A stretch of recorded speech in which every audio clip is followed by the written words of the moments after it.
Adam is there. Adam, how can we help? Hey, thanks for taking my call. You bet. What's going on? Yeah, so my question is, how do I navigate being like a Ramsey listener, trusting your advice on money, and being a mortgage loan officer? I ask this because I put people into mortgages that do not align with what I would do. I offer HELOCs, all of it that you don't recommend. While I don't do any of these things, how do I give them to people who ask without feeling guilty? It's a good question, and I've received this question on the show many times, and it's first of all, you're not doing anything morally or ethically wrong. Let's start there. Can you acknowledge that? Yeah. Okay.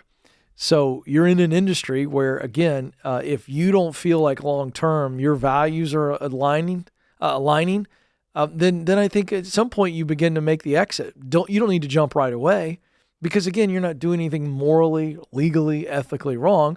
There's just a disconnect when you see people take out things that you go, this is not good for them, but you can't say that because then you lose your job. And so I think my first reaction to this is don't jump.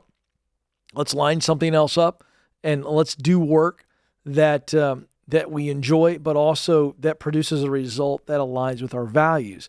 And that's what's happening right now. So I don't want you to beat yourself up is what I'm saying.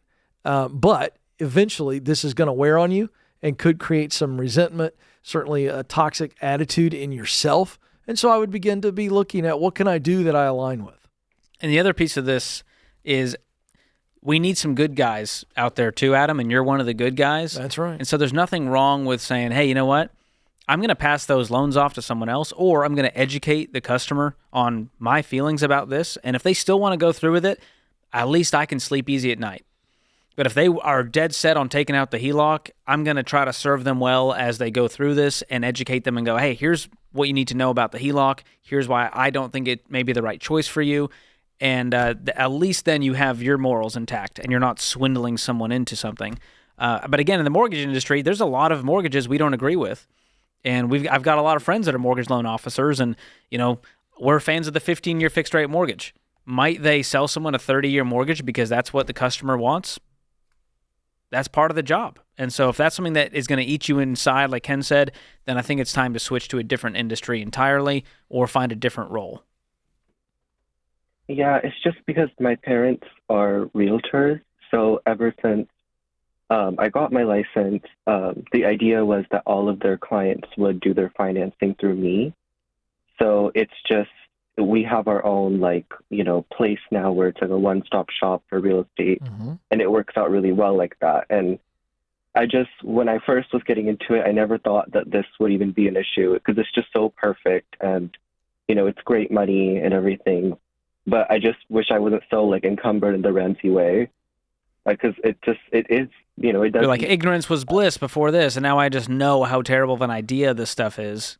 What do you think about what George said, though, Adam? I thought his good guy strategy was pretty good, certainly since your parents are sending these people your way. And so if you're going, look, I know you want this, but let me just walk you through every side of this deal, and you give them perspective. Yeah, see, I wish I could, do that with, if I had a lot of clients. I mean, anyone that I get from them, if I were to turn them away, I would lose that, relationship with them. I don't think we said anything about turning them away. The idea is just helping them see what the best vehicle is for them long term. Which loan is the best for them. Right? Okay. Yeah, Here's the deal. We've covered this from every side, and I could tell you're wrestling with this. And my point is that if you can't get to a place where you feel good about this, you need to move on in the future. That's the takeaway. Because George, it'll eat him up. It'll just weigh on him, and it's just not necessary. Well, and the financial industry is a tough one to be in if you say, hey, I have this very specific view of money, but I work at a bank, and banks sell debt products. Banks sell credit cards. But guess what? We also need good, morally valued people working in those banks to serve customers. And so I don't think you're a bad person for being in this if you stay there. But again, if it's something that's going to affect you personally, at some point, it's not worth the money. And I'd rather you go make a little bit less for now as you go find a different career path something that you can really go, I feel really good that I served that person well today. Yeah, because again, here's what'll happen. You will just make yourself miserable. I don't care what it is. You could be in what I would call the sweet spot, where you're using what you do best, to do what you love, to produce results that matter to you. And you're in an environment where you feel like the leadership is unethical. They've done something that you really disagree with, and it just they smoothed it over. They've swept it under the carpet. I don't care what the situation is. When there is a sizable disconnect in your values,